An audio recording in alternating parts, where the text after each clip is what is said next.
আল্লাহ কি হবে দুজাহানের বাদশা হবে মদিনা ওয়ালা নবী মুহাম্মদুর রাসূলুল্লাহ সাল্লাল্লাহু আলাইহি ওয়াসাল্লাম মাথা মোবারক উঠে বললেন সাহাবীরা রে সাহাবীরা কবরের আযাব থেকে আল্লাহর কাছে পানা চাও। আল্লাহু আকবার। কবরের আযাব থেকে আল্লাহর কাছে পানা চাও রে সাহাবীরা, কবরের আযাব থেকে কেউ বাঁচতে পারবে না। ইয়া রাসূলুল্লাহ ইয়া হাবিবাল্লাহ আপনি মাথা মোবারক নিচে দিয়ে আমাদেরকে বললেন কবরের আযাবের জন্য। নবী বলেন আমি যা দেখি তোমরা তা দেখো না, আমি যা শুনি তোমরা তা শোনো না, আমি যা বুঝি তোমরা তা বুঝো না। আল্লাহ নবীজিকে বোঝার ক্ষমতা কে দিয়েছেন? আল্লাহ নবীজিকে গায়েবের খবর ফেকার মতো জানার মতো ক্ষমতা কে দিয়েছেন? আল্লাহ পাক বলেন ওয়া মা হুয়া আলাল গায়বি বিযানিন।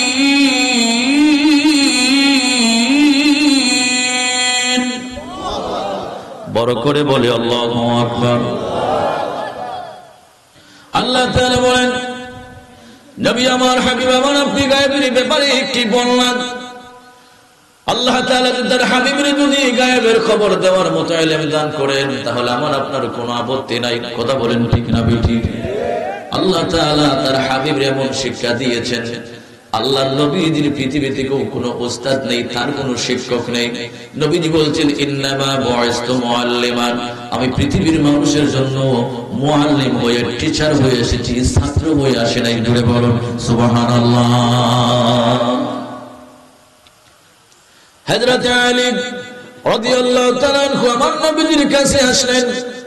হযরত আলী আসার পর নবীজি বললেন আলী রে তোমার ছোট্ট আঙ্গুলটা একটু পানির ভিতর ঢুকায়া দাও। হযরত আলী রাদিয়াল্লাহু আনহু তিনি পানির ভিতর ঢুকায়া দিলেন, কয়েক ফোঁটা পানি টপ টপ পড়ে পড়ে গেল। নবী বলেন আলী রে এই যে কয়েক ফোঁটা পানি টপ টপ পড়ে পড়ে গেল, এই পানি হচ্ছে এই কয়েক ফোঁটা পানির ইলম আল্লাহ তাআলা তামাম পৃথিবীর মানুষের সিনার মধ্যে একটু একটু করে বন্টন করে দিয়েছেন। আর সাগরের মধ্যে যে পরিমাণ পানি দেখো ওই পরিমাণ পানির ইলম তোমার নবীর সিনার মধ্যে আল্লাহ দান করেছে। জুড়ে বলুন সুবহানাল্লাহ। আমার নবী কত জ্ঞানী, কত জ্ঞানী। আজ থেকে ১,৫০০ বছর আগে রাসূলুল্লাহ science, arts, commerce, mathematics, graphic, economic রাসূলুল্লাহ সাল্লাল্লাহু আলাইহি ওয়াসাল্লাম দুনিয়ার সব কিছু সমাঙ্কন করে দিলেন কেমনে হবে কি হবে। আজ থেকে ১,৫০০ বছর পরে আগে আয়েশা মেডিকেল সায়েন্সেরা আল্লাহ নবীজির বিভিন্ন টিপস, বিভিন্ন উপদেশ, বিভিন্ন হাদিস এইগুলি থেকে গবেষণা করে করে তারা ঔষধ মেডিসিন বানালো। আল্লাহ নবীজি বলছেন উটের প্রস্রাব দিয়া জন্ডিসের রোগ হয়, সেখান থেকে স্যালাইনের আবিষ্কার হলো, সেখান থেকে বিভিন্ন রোগের ঔষধ বানানো হলো। এইভাবে আল্লাহ নবীজির বিভিন্ন হাদিস থেকে সুন্নাত থেকে গবেষণা করে ওর স্যালাইন থেকে শুরু করে একবার উঁচু মাপের পর্যন্ত মেডিসিন গুলো তারা বাহির করলো। আল্লাহ নবীজি ১,৫০০ বছর আগে বলে দিয়েছেন যে এটা দ্বারা এটা হবে, এটা দ্বারা এটা হবে। যদি রাসূলুল্লাহ যদি আমার আপনার মতো মূর্খ হতেন এগুলি বলতে পারতেন না। এই সমাজে এই মডার্ন যুগেও এমন কিছু মানুষ আছে যারা রাসূলুল্লাহ বলে রাসূলুল্লাহ গুরু রাখাল ছিলেন, লিখতে জানতেন না, পড়তে জানতেন না। এমন বেয়াদব আপনাদের কাছে থাকতে পারে। আমরা এই বেয়াদবদের কথা শুনতে চাই না। কথা বলেন ঠিক না বেরে? প্রত্যেক নবী রাসূলগণ রাখালগিরি করেছেন। ভালো কথা হাদিস শরীফে আসছে নবীজি সাল্লাল্লাহু আলাইহি ওয়াসাল্লাম আল্লাহর নবী নিজেই বলেছেন আমি মক্কার বড় বড় ধনাঢ্য মানুষের ছাগল চড়িয়েছি। আমার ভাইয়েরা শুধু আমার নবীজি না, প্রত্যেক নবী রাসূলগণ ছাগল চড়িয়েছেন। সত্য কথা, কোন নবী রাসূলগণ রাখালগিরি করেন নাই, গরু রাখালগিরি করেন নাই, ছাগল চড়িয়েছেন। আপনি ৫টা ছাগল নিয়ে বের হয়ে দেখেন আপনারে পাগল বানায় দিব। কথা বলেন ঠিক না বেঠিক? আল্লাহ প্রত্যেক নবী রাসূলগণকে ছাগল চড়ায়া ধৈর্যের পরীক্ষা নিয়েছেন তাদের কাছ থেকে। তোমরা তোমাদের উম্মতদেরকে কেমন উপদেশ দিতে পারবে, কেমন ভাবে চালাইতে পারবে।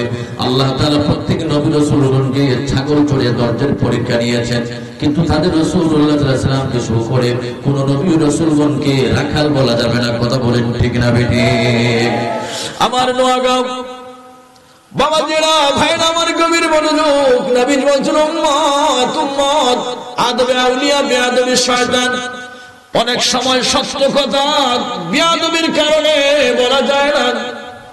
আমার মায়ের স্বামী কাবিল নামায় লেখা আছে হাজবেন্ড স্বামী, কিন্তু ঘরের ভিতর ঢুকে আমি বলি, আম্মু আব্বু কোথায়, আব্বা কোথায়?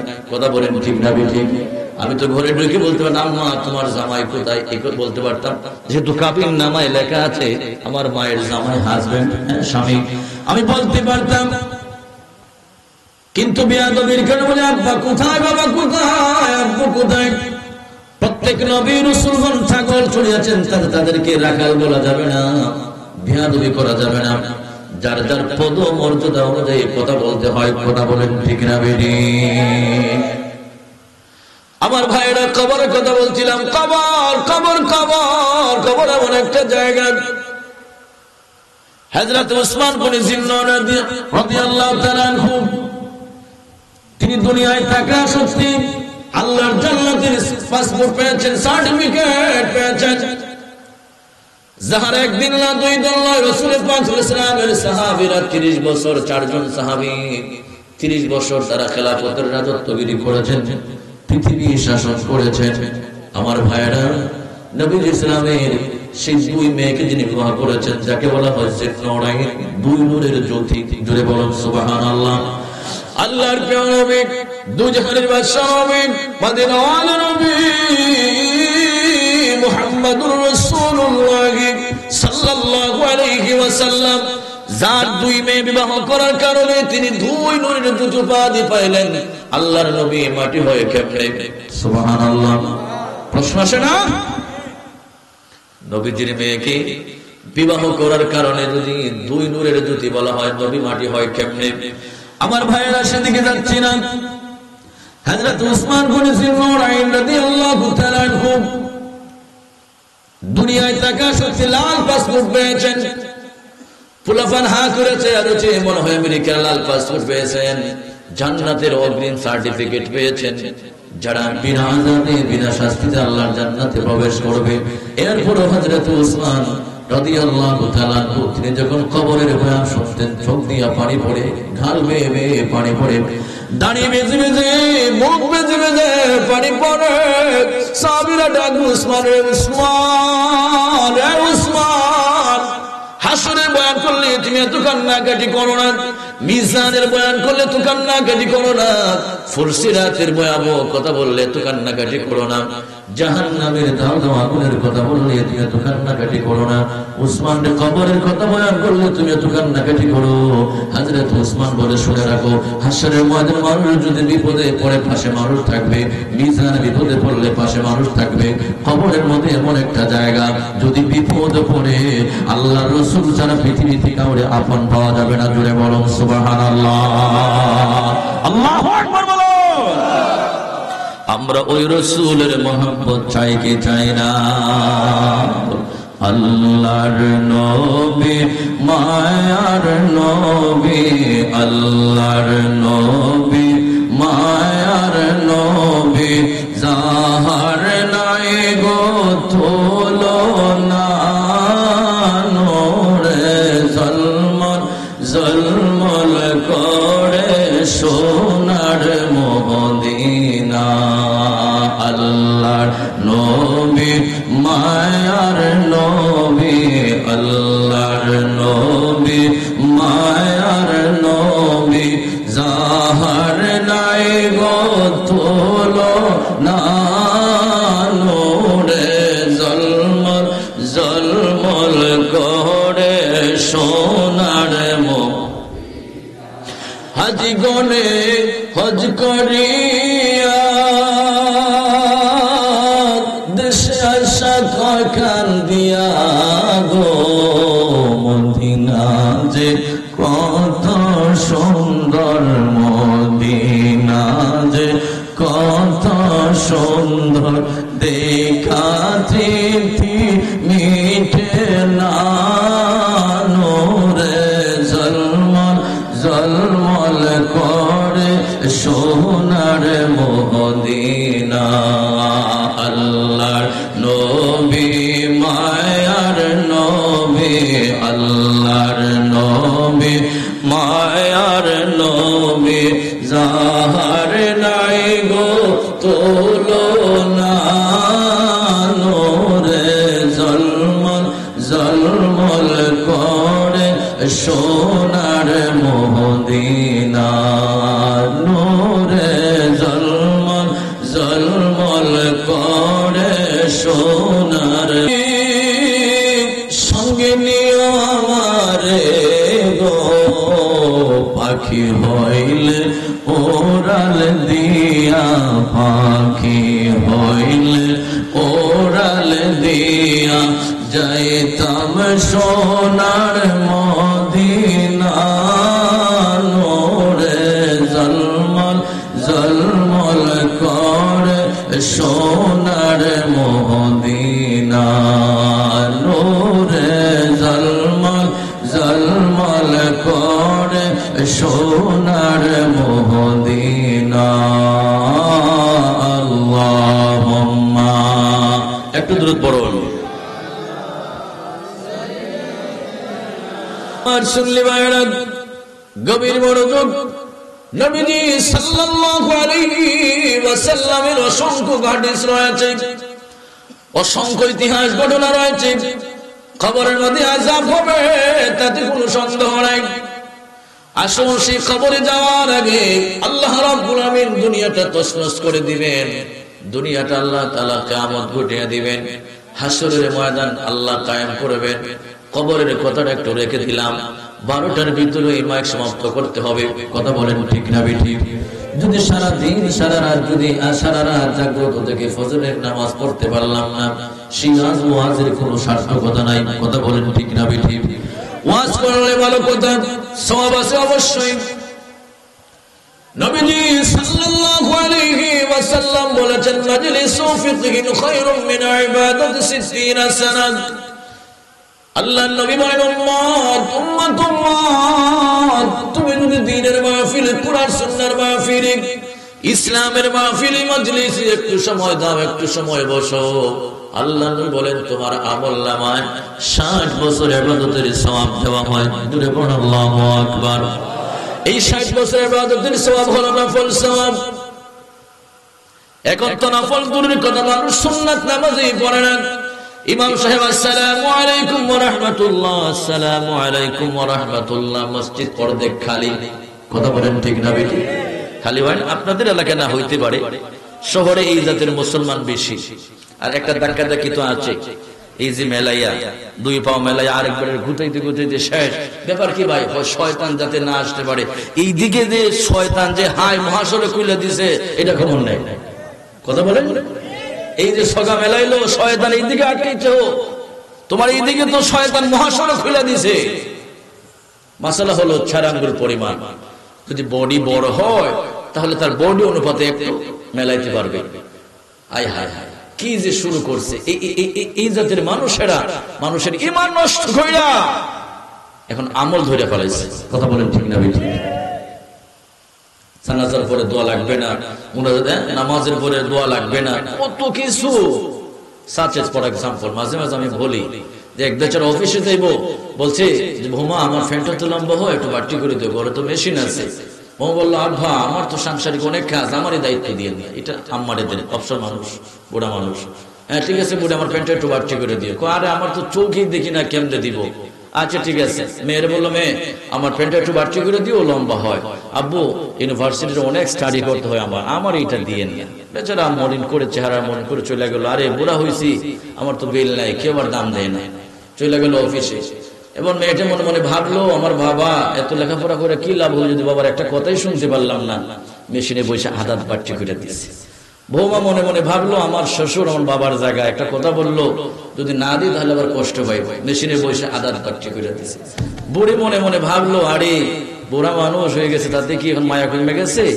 বুড়া বয়সে কিন্তু স্বামী স্ত্রীর ভালোবাসা আরো বাড়ে কথা বলেন ঠিক না বেটি এটা আমার কথা না তো আল্লাহর কথা ওমিন আয়াতিহি আল খালাকা লাকুম মিন আনফুসিকুম আজওয়াজান লিতাসকুনু ইলাইহা ওয়া জাআলা বাইনাকুম মাওয়াদ্দাতান ওয়া রাহমা সুবহানাল্লাহ আল্লাহ শেষ বয়সে স্বামী স্ত্রীর ভালোবাসাটা রহমতে পরিণত করে দেয় সুবহানাল্লাহ বেচারি ভাবলো তাহলে একটু বাড়তি করে আদাত বাড়তি করে দিচ্ছে। বেচারা এটা অফিসে যাওয়ার আগে দেখছিল হাফ প্যান্ট, ফুল প্যান্ট, আয়সা থেকে এটা হয়ে গেছে হাফ প্যান্ট। তো এই জাতের কিছু মেয়েরা মার্কা মুসলমানেরা, এরা মানুষের ঈমান নষ্ট করতে করতে মানুষের আমল পর্যন্ত দইরা পালাইছে। এখন বলছে যে তারাবির নামাজ আর 20 রাকাতের দরকার নাই, 8 রাকাতই পড়লে হবে। কথা বলেন ঠিক না বেটি? অর্থাৎ কেমনে মানুষকে আমল থেকে দূরে রাখবে? হাতি ধরতে হাতি লাগে, পাখি ধরতে পাখি লাগে। নোয়াগার ভাইরা বুঝে রাখবেন, ঈমান নষ্ট করতে আর একটা ঈমান সুর লাগবে। কথা বলেন ঠিক না বেটি? এদের বয়ান থেকে হেফাজত। আল্লাহর প্রিয় নবী, দুজাহানের বাদশা নবী, কামলিওয়ালা নবী মুহাম্মদুর রাসূলুল্লাহ সাল্লাল্লাহু আলাইহি ওয়াসাল্লাম বলেছেন, কিয়ামতের অসংখ্য হাদিস রয়েছে, অসংখ্য আলামত রয়েছে।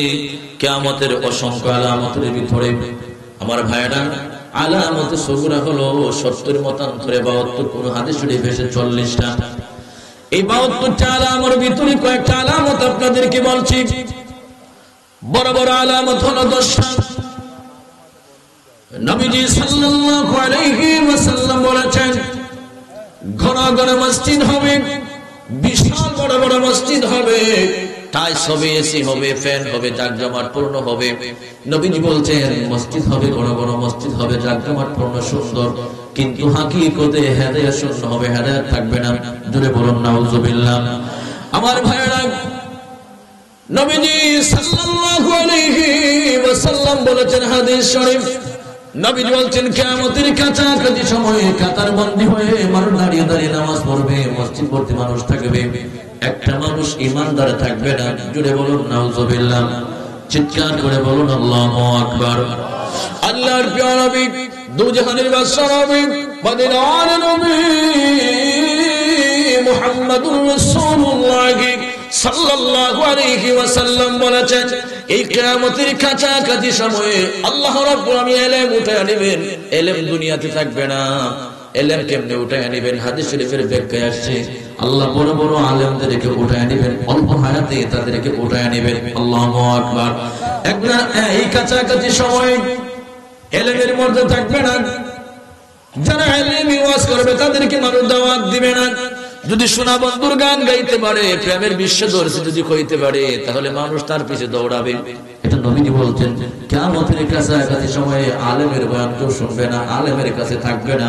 যারা জাহেল লেবাসদারি আলেম, তাদের পিছে মানুষ দৌড়াবে। আজকে তাই হচ্ছে।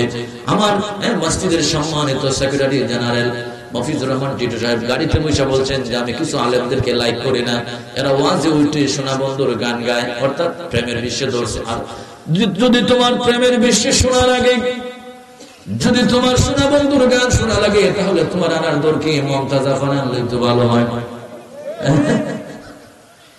কি আশ্চর্যের ব্যাপার! আলেম মানুষ কোরআন হাদিস থেকে কথা বলবে, তবে মাঝে মাঝে হামলাত বলতে পারেন, এটা কোনো অসুবিধা নাই। মসজিদে নববী শরীফে আমার নবীর 4 জন সাহাবী, হযরত আবু বকর, হযরত ওমর, হযরত আলী, হযরত ওসমান রিদওয়ানুল্লাহি তাআলা আলাইহিম আজমাইন, এত বড় দামি দামি সাহাবী থাকা সত্ত্বেও তাদের মসজিদে নববীর ভিতরে স্পেশাল কোনো মঞ্চ ছিল না, স্টেজ ছিল না। যারা আল্লাহর নবীর সাথে যারা নাচ গাইতেন, গজল গাইতেন, তাদের জন্য স্পেশাল মঞ্চ ছিল। জুড়ে বলুন সুবহানাল্লাহ। 2 ঘন্টা ওয়াজ করে মন যতটুকু নরম করা যায়, 2 মিনিটের কাসিদা দিয়ে নবীজির শান দিয়ে মানুষের অন্তরটা নরম করা যায়। কথা বলেন ঠিক না ঠিক? এই জন্য আমরা সুন্নি জামাত, আহলুস সুন্নাত ওয়াল জামাতের আকীদার অনুসারী মাঝে মাঝে একটু নবীজির শান আমরা একটু বলি, এতে কোনো অসুবিধা নাই, গাইতে পারেন। তবে সোনা বন্ধুর গান গায়া সময় নষ্ট করার কোনো প্রয়োজন নাই। কথা বলেন ঠিক না ঠিক? আল্লাহর প্রিয় নবী, দুজাহানের বাদশা নবী, মদিনার নবী মুহাম্মদুর রাসূলুল্লাহ সাল্লাল্লাহু আলাইহি ওয়াসাল্লাম বলেন, কিয়ামতের কাছাকাছি সময় এই 70টা আলামত দেখা দিবে, কিন্তু যতক্ষণ পর্যন্ত 10টা আলামত দেখা না দিবে, ততক্ষণ পর্যন্ত কিয়ামত হবে না। আমার ভাইরা, ছোট্ট ছোট্ট আলামতের ভিতরে অসংখ্য আলামত রয়েছে। নবীজি বলছেন, কিয়ামতের কাছাকাছি সময়ে এমন একটা সময় আসবে, আল্লাহর নবীজি সাল্লাল্লাহু আলাইহি ওয়াসাল্লামের উপর যারা ঈমান এনেছিল, নবীজির উম্মত হওয়ার জন্য যারা পাগল ছিল, হযরত ঈসা আলাইহিস সালাম আসবেন। ইমাম মাহদী আলাইহিস সালাম আসবেন। এইভাবে 10টা বড় বড় আলামত রয়েছে। পৃথিবীর পূর্ব অঞ্চল ধসে যাবে, পৃথিবীর পশ্চিম অঞ্চল ধসে যাবে, আরব উপদ্বীপ ধসে যাবে, ইয়াজুজ মাজুজ বের হবে। ইয়াজুজ মাজুজ হলো নূহ আলাইহিস সালামের সন্তান ইয়াফিজের বংশধর। জুড়ে বলুন আল্লাহু আকবার। দাজ্জাল বের হবে, তার কপালের মধ্যে কাফারা লেখা থাকবে, কাফির লেখা থাকবে। ডান হাতে আল্লাহর জান্নাত দেখাবে, বাম হাতে জাহান্নাম দেখাবে। আমাকে আল্লাহ আল্লাহ আল্লাহ বলো, আমার উপর ঈমান আনো। যারা কাফির বেঈমান মুরতাদ মুশরিক যারা তাদেরকে আল্লাহ তাকে আল্লাহ বলে ফেলবে, যারা মুমিন বান্দা তাকে আল্লাহ বলবে না, তার কপালের মধ্যে কাফের লেখা তারা বুঝে ফেলবে। আল্লাহু আকবার। এইভাবে দাজ্জাল আসবে, দাব্বাতুল আরাদ একটা প্রাণী বের হবে। এই প্রাণী মানুষের সাথে কথা বলবে। এইবার নবীজি বলছেন 10টা আলামত কিয়ামতের কাছাকাছি যতক্ষণ সময় বের না হবে ততক্ষণ পর্যন্ত দুনিয়াটা কিয়ামত হবে না। হযরতে ঈসা আলাইহিস সালাম আর ইমাম মাহদী আলাইহিস সালাম দুইজন এসে দাজ্জালের সাথে জিহাদ করে দাজ্জালকে হত্যা করবেন। জুড়ে বলুন আল্লাহু আকবার। দাজ্জালকে ধরে ফেলবেন ফিলিস্তিনের বাবুল গিরিপথে। দাজ্জাল তার জান নিয়ে আশ্রয় গ্রহণ করবেন। হযরত ঈসা আলাইহিস সালাম তিনি দামেস্কের পূর্ব অঞ্চলে একটা মসজিদের সাদা মিনারার নিকট দিয়ে তিনি দুনিয়াতে অবতরণ করবেন। ফেরেশতারা তাকে কাঁধে বহন করে দুনিয়ায় নামায় দিবে। আল্লাহু আকবার। ইমাম মাহদী আলাইহিস সালাম আসবেন, তিনি হচ্ছেন মা ফাতেমার সন্তান, হযরত ইমাম হাসান আলাইহিস সালামের বংশধর হবেন। আল্লাহু আকবার। এই দুইজন পৃথিবীতে আসার পরে পৃথিবীতে শান্তি আর শান্তি। একটা কাফির বেঈমান থাকবে না, ইয়াজুজ মাজুজ দাজ্জাল পৃথিবীতে কেউ থাকবে না, সবাইকে দুনিয়া থেকে বিদায় করে দিবেন। পৃথিবীতে শুধু মুমিন ঈমানদার থাকবে, একটা কাফিরের সন্তান ওই সব পৃথিবীতে থাকবে না। আল্লাহু আকবার। বড় করে বলুন আল্লাহু আকবার। আল্লাহর নাম জপতে শরম নাই। আল্লাহ আমার রব, তিনি আমার সব। কথা বলেন ঠিক না বেঠিক? বলুন আল্লাহ আমার রব, এই রবি আমার সব। আল্লাহ আমার রব, এই রবি আমার সব। দমে দমে তন মনে থারে অনুভব। আল্লাহ আমার রব, এই রবি আমার সব। চিৎকার করে বলুন আল্লাহু আকবার। আল্লাহর নবী দুজাহানের বাদশাহ মদিনার নবী মুহাম্মদুর রাসূলুল্লাহ সাল্লাল্লাহু আলাইহি ওয়াসাল্লাম বলেছেন, ঈসা আলাইহিস সালাম, ইমাম মাহদী আলাইহিস সালাম, এই দুইজন পৃথিবীতে অবতরণ করে পড়ে শান্তি আর শান্তি। পৃথিবীতে কোনো নৈরাজ্যতা নাই, বিশৃঙ্খলা নাই, ফিতনা ফাসাদ থাকবে না। পৃথিবীতে একমাত্র আল্লাহকে ডাকার মতো মানুষ থাকবে, কোনো কাফির বেঈমান থাকবে না। তারা প্রায় 40 বছরের মতো জিন্দেগি করবেন, বিবাহ শাদী করবেন, বাচ্চা কাচ্চা হবে। এরপরে পৃথিবীতে তারা আবার দুনিয়া থেকে বিদায় হয়ে যাবে। তারা বিদায় নেওয়ার পরে পৃথিবীতে আবার কাফির বেঈমানের সয়লাব শুরু হয়ে যাবে। পৃথিবীতে মূর্তি পূজা বেড়ে যাবে, তাওহীদের বিশ্বাসী কমে যাবে। এইভাবে আল্লাহর ঈমানদার বান্দারা কমে যাবে। এই যে হযরত ঈসা আলাইহিস সালাম আর ইমাম মাহদী আলাইহিস সালাম যখন বসবাস করবেন পৃথিবীতে, এমন একটা শান্তি হবে। কেমন শান্তি হবে? হাদিস শরীফে এসকেলা করবে, একটা সাপ বাচ্চাদেরকে কামড় দিবে না। জুড়ে বলো সুবহানাল্লাহ। আল্লাহর নবী দুজাহানের বাদশাহ মদিনার নবী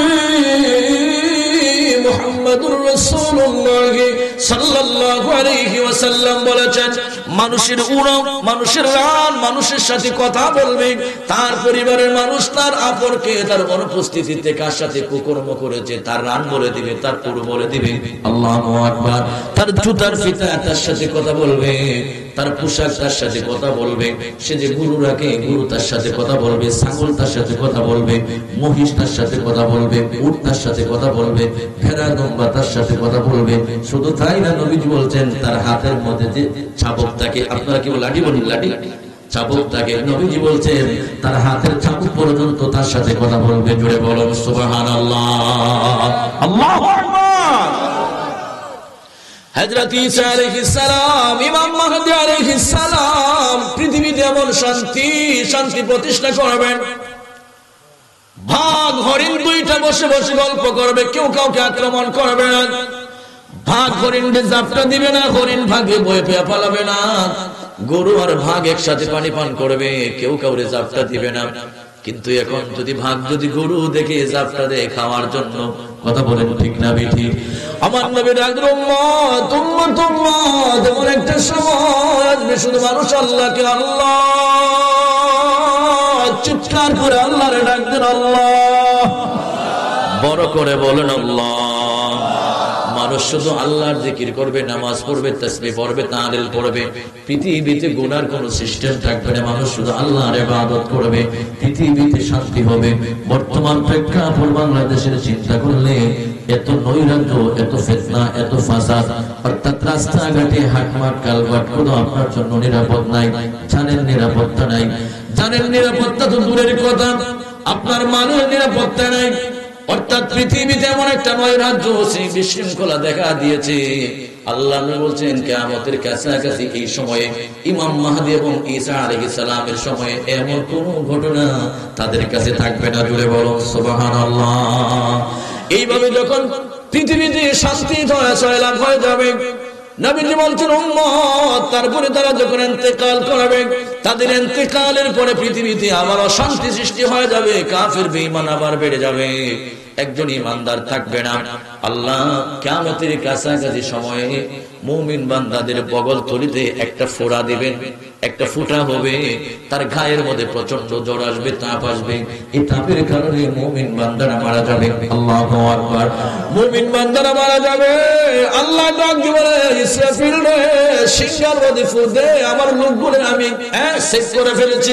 আল্লাহু আকবার। মাঝে মাঝে কয় না, চেয়ারম্যান সাহেব কয় না এগুলি আমার লোক, মেম্বার সাহেব কয় এটা আমার লোক। আল্লাহ পাক ডাক দিয়ে বলে ইসরাফিল রে, আমার মুমিন বান্দা আমি সেভ করে ফেলেছি, সিংহার মধ্যে ফু দে। আল্লাহু আকবার। আমারে যারা মারে, আমারে যারা ডাকে, আমি মুমিন বান্দাদেরকে সেভ করে ফেলেছি। আল্লাহ পাগল তলির মধ্যে ছোট্ট একটা ফোঁড়া দিয়া প্রচন্ড ঝড় দিবেন, পৃথিবীতে মুমিন বান্দারা ইন্তেকাল করবে, পৃথিবী থেকে চলে যাবে। তারপরে আল্লাহ পাক ইসরাফিলকে ফোন দিলেন, ইসরাফিল ফু দাও। ইসরাফিল আলাইহিস সালাম সিংহার মধ্যে ফু দিবে। সিংহার মধ্যে ফু দেওয়ার সাথে সাথে পৃথিবীর মধ্যে তছনছ শুরু হয়ে যাবে, ভূমিকম্পের মতো শুরু হয়ে যাবে। 40 বছর পর্যন্ত আল্লাহ পৃথিবী দিয়ে পানি আর পানি, পানি দিয়া দুনিয়া ভরে দিবে, পানি আর পানি দেখা যাবে। আসমান ভেঙ্গে ভেঙ্গে পড়বে, তারকা টুটে টুটে পড়বে। আল্লাহর কোরআন ইযাস সামাউ ফাতারাত ওয়া ইযাল কাওয়াকিবু ইনতাসারাত ওয়া ইযাল বিহারু ফুজ্জিরাত ওয়া ইযাল কুবুরু বু'সিরাত। চিৎকার করে বলুন আল্লাহু আকবার। আল্লাহ ডাক বলে স্মরণ করো ওই সময়ের কথা। ইযাস সামাউ ফাতারাত, আসমান বিদীর্ণ হয়ে যাবে, ভেঙ্গে ভেঙ্গে টুকরো টুকরো হয়ে যাবে। ওয়া ইযাল কাওয়াকিবু ইনতাসারাত, আকাশ থেকে নক্ষত্র সমূহ ঝরে ঝরে পড়ে যাবে। ওয়া ইযাল কুবুর বু'সিরাত, কবর থেকে মানুষ উত্থিত হবে। ওয়া ইযাল বিহারু ফুজ্জিরাত, সমুদ্রের মধ্যে উত্তাল শুরু হয়ে যাবে। চিৎকার করে বলুন আল্লাহু আকবার। এরপর আল্লাহ পাক বলে ইয়া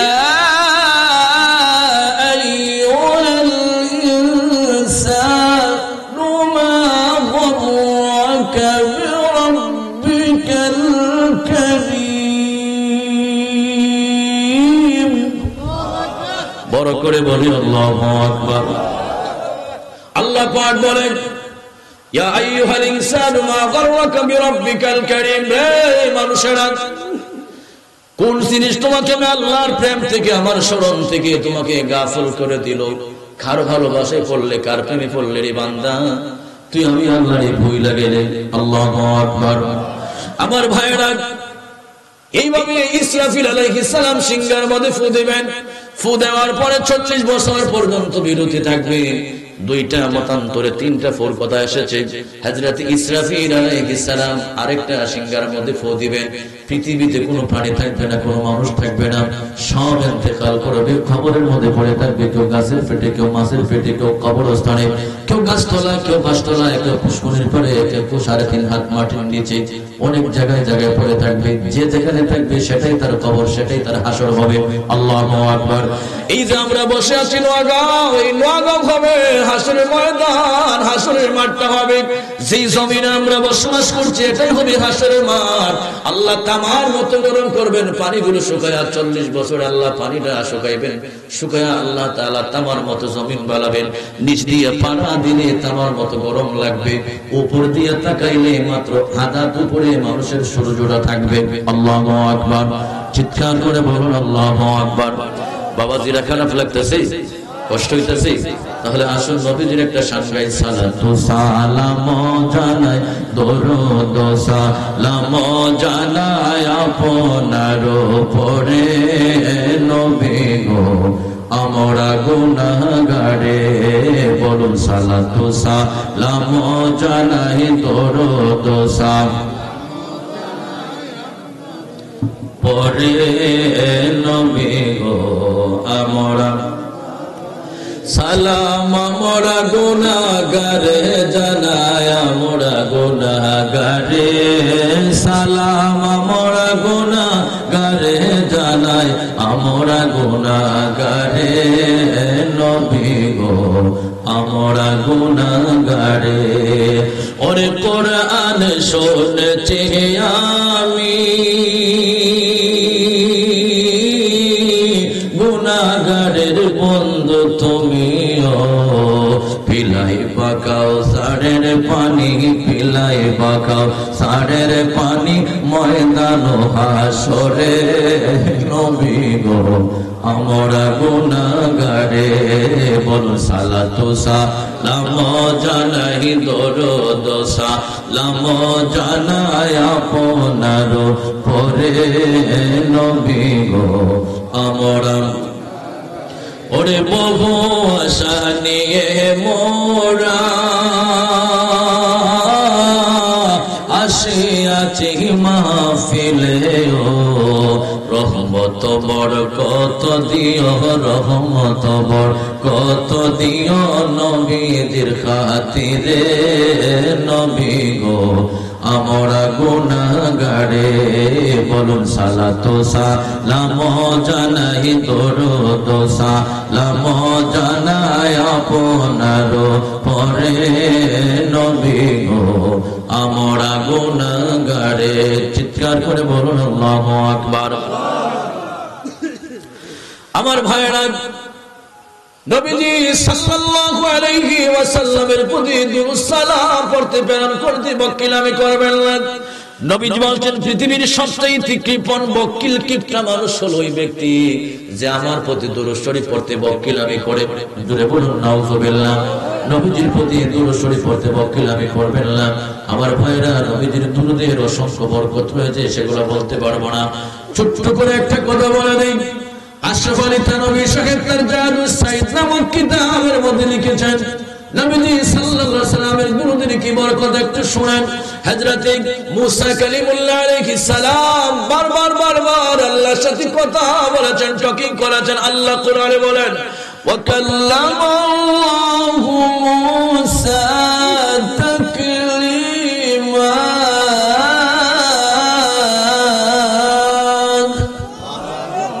আল্লাহ তাআলা বলেন, ওয়া কাল্লামাল্লাহু মুসা তাকলিমা। মুসা আলাইহিস সালামের সাথে আল্লাহ বারবার কথা বলেছেন। তাফসীরের কিতাবে আল্লাহ মুসা নবীর সাথে দৈনিক 24,000 বার দিয়ে 1,40,000 ভাষা দিয়ে কথা বলেছেন। আল্লাহু আকবার। আমরা তো 1,40,000 ভাষা দূরের কথা, যদি বাংলার ভাষা যেটা ইংরেজি বলতে পারি নিজেকে অনেক গর্ববোধ মনে করি। কথা বলেন ঠিক না ঠিক? ইংরেজি জানার নাম বড় বক্তা। আপনারা তো ইংরেজি বক্তার জন্য পাগল হইয়া রাসূলুল্লাহরে কাউবয় বলেন, রাসূলুল্লাহরে গরু রাখাল বলেন। জুড়ে বলুন নাউযুবিল্লাহ। আমার ভাইরা, কথায় কথায় এসে গেল আবার। আজ থেকে 1,500 বছর আগে ইহুদিরা রাসূলুল্লাহর আরবিতে কাউবয় গালি দিত, আরবিতে বলতো রাইনা, ভিতরে ভিতরে অর্থ নিত হে রাখাল মুহাম্মদ। জুড়ে বলুন নাউযুবিল্লাহ। আমার নবীর সাহাবীরা প্রথম দিকে ভাষাটা দিয়া রাসূলুল্লাহরে ডাকতেন, রাইনা ইয়া রাসূলুল্লাহ, আমাদের দিকে অনুগ্রহ করে নজর দেন, তাকার আমাদের কথা শুনুন। কিন্তু কাফিরদের সাহাবীদের ভাষাটা ফটোকপি করে কাফির বেঈমান ইহুদিরা রাসূলুল্লাহর রাইনা বলে, আর ভিতরে ভিতরে অর্থ নয়, হে রাকার মুহাম্মদ আমাদের দিকে তাকান। জুড়ে বলুন নাউজুবিল্লাহ। আপনারা বলেন, আমার আল্লাহ মানুষের অন্তরের অন্তঃস্থলের খবর জানেন কি জানেন না?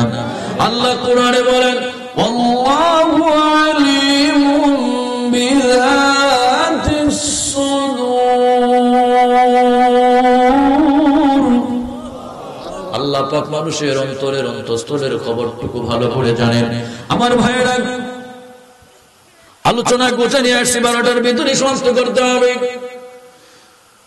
কাফির বেঈমান ইহুদিরা রাসূলুল্লাহর রাইনা বলে, ভিতরে ভিতরে অর্থ নেই, রাকাল মুহাম্মদ আমাদের দিকে তাকান। আল্লাহ পাক সাহাবীদের প্রতি কোরআনের আয়াত নাযিল করে দিলেন। সাহাবীরা, ইয়া আইয়ুহাল্লাযীনা আমানু লা তাকুলু রাইনা ওয়া কুলু উনজুরনা ওয়াসমাউ ওয়ালিল কাফিরিনা আযাবুন আলীম। আল্লাহ ডাক দিয়ে ইমানদার, ইমানদার নবীর সাহাবীরা তুমি রাসূলুল্লাহর রাইনা বলো না। রাইনা বলে কাফির বেঈমানেরা, রাইনা বলে ইহুদিরা রাসূলুল্লাহর গালি দেয়, গুরু রাখাল বলে। তোমরা আমার নবীর গুরু রাখাল বলে যে ভাষা দিয়া, এই ভাষা তোমরা ডাকবা না, তোমরা উনজুরু না বলো। এরপরে যারা রাসূল বলে, ওয়ালিল কাফিরিনা আযাবুন আলীম, এমন মানুষদের জন্য আমি আল্লাহ লাঞ্ছনাদায়ক অপমানজনক শাস্তির ব্যবস্থা রেখেছি। জুড়ে বলুন নাউজুবিল্লাহ। মুসা কালিমুল্লাহ আলাইহিস সালাম ভাষার কথা কেন বললাম? এই ভারত উপমহাদেশের মানুষ আমরা 8টা ভাষায় কথা বলি, বাংলা, ইংরেজি, উর্দু, ফার্সি, হিন্দি, উড়িষ্যা, পর্তুগিজ, 8টা ভাষায় মানুষ কথা বলে। আমার ভাইরা, হযরত মুসা কালিমুল্লাহ আল্লাহর সাথে দৈনিক 40,000 1,40,000 ভাষা নিয়ে কথা বলতেন। এর মানে তিনি 1,40,000 ভাষা বুঝতেন না, তার ভাষা হিব্রু ভাষা দিয়ে শুধু বুঝতেন। আল্লাহু আকবার। এটা ভাষা দিবসের মাস। আমরা যারা ভাষার জন্য যারা শহীদ হয়েছে, এমন শহীদদের মাগফিরাত কামনা করতে চাই কি চাই না? এক সাগর বিনিময়ে বাংলার স্বাধীনতা আনলে যারা, আমরা তোমাদের ভুলব না। কথা বলেন ঠিক না ঠিক? দেশের জন্য যারা জান দেয়, মাল দেয়, তাদেরকে আমরা স্মরণ করি। দেশে যারা নয় রাজ্য করে, আমরা তাদেরকে ঘৃণা করি। কথা বলেন ঠিক না ঠিক? আমার ভাইরা, হযরত মুসা কালিমুল্লাহ আলাইহিস সালাম পানি দিয়া জোর জোর করে পানি ছেড়ে কাঁদে। আল্লাহ পাক বলে, মুসা কালিমুল্লাহ রে, এইভাবে কান্নার কারণ কি? কারণটা কি? কিসের জন্য কাঁদো? তুমি একজন জালিল কদর পয়গম্বর, নামের পিছনে কালিমুল্লাহ লাকাব দিলাম, তোমার সিনার মাঝে তাওরাত কিতাব আমি আল্লাহ নাযিল করে দিলাম। এইভাবে কান্নার কোনো কারণ নাই, কিসের জন্য কাঁদো? হযরত মুসা কালিমুল্লাহ ডাক বলে, আল্লাহ হাসরের ভয়াবহ আযাবের কথা মনে পড়েছে। আল্লাহ পাক বলে, যদি হাসরের ময়দানে ভয়াবহ আযাব থেকে বাঁচতে চাও, তাহলে আমার রাসূলের বেশি বেশি দরুদ শরীফ পড়বে। হাসরের ময়দানে কোনো ভয় ভীতি থাকবে না। জুড়ে বলুন সুবহানাল্লাহ। একটু প্রাণ ভরে নবীজির উপর দরুদ পড়ুন। আল্লাহুম্মা সাল্লি আলা, জুড়ে চা দিয়ে ওয়া আলা আলি সাইয়্যিদিনা মাওলানা। আল্লাহুম্মা সাল্লি আলা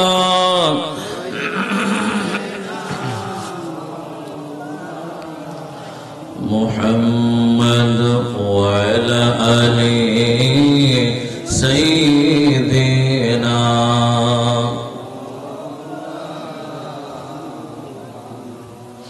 আমার সুন্নি ভাইরা, ছোট্ট করে একটা হাদিস বলবো, মুনাজাত করবো ইনশাআল্লাহ।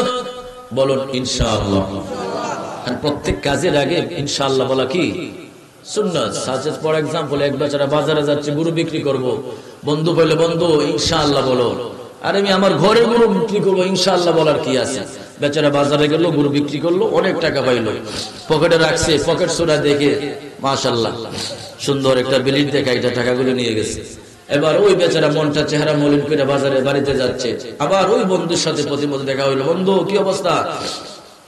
ইনশাআল্লাহ গরু বিক্রি করেছি, ইনশাআল্লাহ পকেটে টাকা রাখছিলাম, ইনশাআল্লাহ পকেট সরে নিয়ে গেছে, ইনশাআল্লাহ এমটি পকেট বাড়িতে যাচ্ছে। বন্ধু বলল, ইনশাআল্লাহ আর বললে কাজ হবে না, কাজের আগে ইনশাআল্লাহ, কথার আগে ইনশাআল্লাহ বলে, ইনশাআল্লাহ মানে আল্লাহ চাহে তো এটার মধ্যে আল্লাহ বরকত দেন। সুবহানাল্লাহ। তাহলে আমরা আখিরি মোনাজাত পর্যন্ত ইনশাআল্লাহ করে যাব। হাত তুলুন, হাত আল্লাহরে দেখা। ও তাবারুক আছে, মাশাআল্লাহ, তাবারুক হয়ে যাবে। বহু মানুষ মিলাদ কিয়ামের তাবারুক নিয়ত করে খেয়ে ক্যান্সার পর্যন্ত ভালো হয়ে গেছে। সুবহানাল্লাহ, নিয়ত করে খেয়ে যাবে। তাহলে ছোট্ট করে হাদিসটা বলে দিই, তারপরে আমরা ইনশাআল্লাহ আমাদের সমাপ্তির দিকে যাব। হাসরের ময়দানে সকল নবী রাসূল, কমন একটা হাদিস, সকল নবী রাসূলগণ তাদের দুয়ারে উম্মতেরা হাঁটবে, আল্লাহ হাসরের আযাব থেকে বাঁচাও, হাসরের ভয়াবহ আযাব থেকে বাঁচাও। এইভাবে দৌড়াদৌড়ি করবে মানুষ। হযরত আদম সফুল্লাহর কাছে যাবে। আদম আলাইহিস সালামের যাওয়ার পরে আদম আলাইহিস সালাম বলবে, আনা লাহা, হাসরের ময়দানে আজকে শাফাআত করার মতো আমার কোনো ক্ষমতা নাই, আল্লাহর সামনে কথা বলার মতো আমার কোনো এবিলিটি নাই। হযরত মূসা কালিমুল্লাহর কাছে যাবে, হযরত ঈসা রূহুল্লাহর কাছে যাবে, সব শেষে হযরত ঈসা রূহুল্লাহর কাছে যাবে। প্রত্যেক নবী রাসূলদের দুয়ারে দুয়ারে হাঁটার পরে সমস্ত নবী রাসূলগণ বলবেন, লাস্তু লাহা, আমার দ্বারা সম্ভব না, লাস্তু লাহা, আমার দ্বারা সম্ভব না। হযরত ঈসা রূহুল্লাহর কাছে যাবে, ঈসা রূহুল্লাহ আলাইহিস সালাম ডাক করে, উম্মতদারে, পৃথিবীর মানুষেরা, আমি তোমাদের জন্য আল্লাহর দরবারে আজকে শাফাআত করার মতো কোনো ক্ষমতা আমার নাই, আমার এবিলিটি নাই, লাস্তু লাহা, আমি পারবো না, এই কাজের উপযুক্ত আমি না। তবে আমি তোমাদেরকে একটা রাস্তা দেখায় দিতে পারি, সিস্টেম বাতায় দিতে পারি। ওই যে মাকাম মাহমুদের নিচে একজন রাসূল সিজদার মধ্যে পড়ে, ইয়া হাবিলি উম্মতি উম্মতি বলে কাঁদে, রাসূলুল্লাহর কাছে গেলে তোমাদের একটা ফয়সালা হয়ে যাবে। জুড়ে বলুন সুবহানাল্লাহ। আমি কয়েকটা হাদিসের সমন্বয়ে হাদিসটা বলছি। নবীজি সাল্লাল্লাহু আলাইহি ওয়াসাল্লামের কাছে মানুষ যাবে, ইয়া নফসি ইয়া নফসি ইয়া সাকি ইয়া সাকি। হাসরের ময়দানে কোনো এক্সট্রা কোনো কথা থাকবে না, আব্বা কোথায়, মা কোথায়, ভাই কোথায়, বোন কোথায়, বাচ্চা কোথায়, ছেলে কোথায়, মেয়ে কোথায়, এমন কোনো কথা থাকবে না। একটা মাত্র কথা থাকবে, ইয়া সাকি ইয়া সাকি ইয়া নফসি ইয়া নফসি, দুইটা শব্দ থাকবে, আল্লাহ পানি দাও, পানি দাও, আমারে বাঁচাও, আমারে বাঁচাও। এইভাবে হাহাকার উঠে যাবে। আমার নবীর কাছে যাওয়ার পরে নবী বলছেন, উম্মত আনা লাহা আনা লাহা, সমস্ত নবী রাসূলগণ তোমাদেরকে লাস্তু লাহা লাস্তু লাহা বলে তোমাদেরকে দৌড়ায় দিয়েছে। আনা লাহা, আজকে আল্লাহর সামনে কথা বলার মতো, শাফাআত করার মতো একমাত্র ক্ষমতা আমি রাসূলুল্লাহ রাখি। জুড়ে বলুন সুবহানাল্লাহ। সুতরাং তিনি হায়াতুন নবী, তিনি জিন্দা নবী, তিনি নূর নবী, তিনি শাফাআতের কান্ডারি নবী। এর উপর ঈমান রাখতে হবে। কথা বলেন ঠিক না বেঠিক? ভাই আমার আর যাচ্ছি না, লম্বা হয়ে যাবে। ছোট্ট করে আরেকটা ঘটনা বলি। একজন নবীর সাহাবী, এই ওয়াজ দিয়া আমাদের আলোচনার দিকে যাব। হযরত বেলালের নাম শুনছেন?